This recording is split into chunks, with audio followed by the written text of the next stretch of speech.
Well, you're listening to the Rick Smith Show. We're here with Steven Singer. He's a candidate for Allegheny County Council, District 9. His website, if you want to check it out, stephen4council.com. We'll get links out on social media how you can take a look at. So when's the timeline? When's the election points? When does this play out for folks?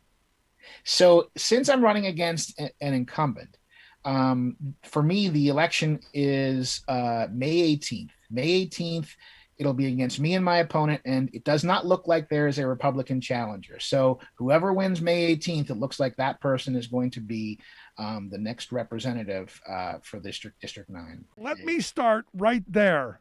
Why? Why would you do this? Why would you put yourself in the middle of this? The tipping point for me was that insurrection, that coup in the Capitol. I remember I was teaching my students online when it happened, and they were terrified. I was terrified seeing what was happening there, and we tried to make sense of it together. And I thought,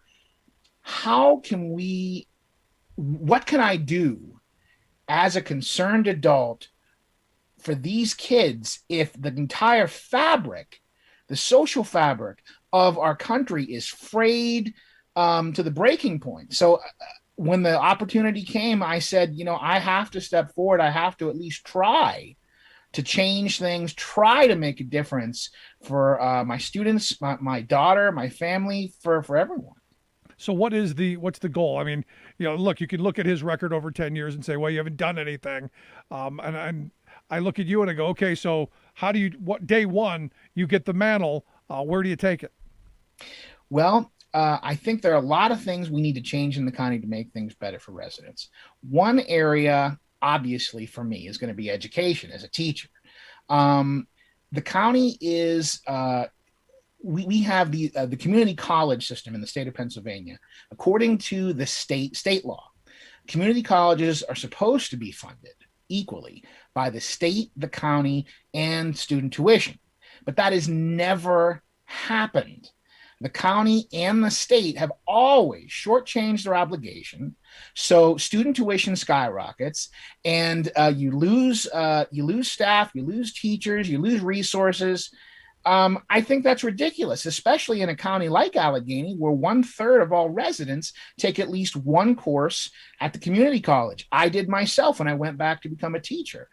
So that's one thing I can change right there. Another thing is that the county council is in charge of, or plays a large role in selecting people to serve on boards and authorities, including the board that administers community colleges. And for some reason, they very, very rarely pick educators or people who understand the profession. That's something I can change.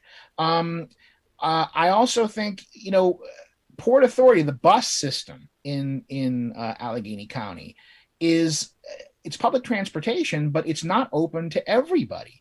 In my neck of the woods, in the Mon Valley, the routes have been cut to such a degree that it is almost impossible to take a bus into the city and get back. And if you do, you're going to have to take such a baroque series of routes that it's going to take you hours and hours to do so. And I know that because my wife works in the city. She used to take a bus into work, but now she can't because they cut these routes. I mean, this is completely unfair to the residents of, this entire chunk of the city. And where I work, which is outside of the district I'm running, they have buses there. They have a lot more bus stops. They ride the bus everywhere. It's just completely unfair. So that's something else I could change.